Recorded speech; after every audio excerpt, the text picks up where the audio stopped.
ভাই আমি দুঃখিত, আপনাকে কোনো ওষুধ বাকি দিতে পারবো না। ভাই আমি সামনের মাসে ফেসবুকের টাকা পাবো, সেই টাকা পাইলে আপনার বাকি টাকা আমি পরিশোধ করে দিয়া যাবো।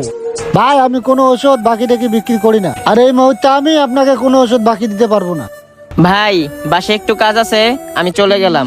আচ্ছা ঠিক আছে, যাও। ভাই আমি এখন বাকি টাকি দিতে পারবো না, এখন কাস্টমার আসবে, আপনি আমার দোকান থেকে এখন চলে যান। ভাই একটু দেখেন না, আমারে বাকি দেন, বাড়িতে আমার মা অনেক অসুস্থ। ভাই আপনি এত কথা বললেন না তো, আপনি আমার দোকান থেকে চলে যান। ঠিক আছে ভাই, তাহলে আমি চলে গেলাম। ও আচ্ছা, এই কাহিনী। আচ্ছা ঠিক আছে, তাহলে তুমি যাও, আর বিষয়টা কারো কাছে বললো না। ঠিক আছে ভাই, তাহলে আমি চলে গেলাম। না, এই বিষয়টা আমার দেখতে হবে।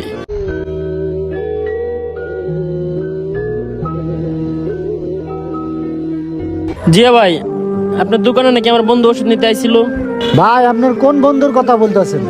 ভাই আমার বন্ধু সুহেল ওষুধ নিতে আইছিল, ওষুধ যে দিলেন না। ভাই উনি যেভাবে ওষুধ বাকি নিতে আইছিল, এভাবে তো বাকি ওষুধ দেওয়া যায় না। দেওয়া জানা মানে? ও তোমার বন্ধু, এটা তো আপনি ভালো করে জানেন, আর আপনি তো আমাকে চিনেন। ভাই আমি তো আপনারে চিনি, আর যদি আপনার ওষুধ বাকি লাগতো তাহলে তো আমি দিতাম। আপনার যে বন্ধু কাজ কাম করে না, সারাদিন খালি ভিডিও টিডিও করে, তাহলে কিভাবে আমি ওকে বাকি দেই বলেন? আর ওকে বাকি দিলে বাকি টাকা তো পরিশোধ করতে পারবো না, কিভাবে ওকে বাকি দিই? আর সেজন্যই তো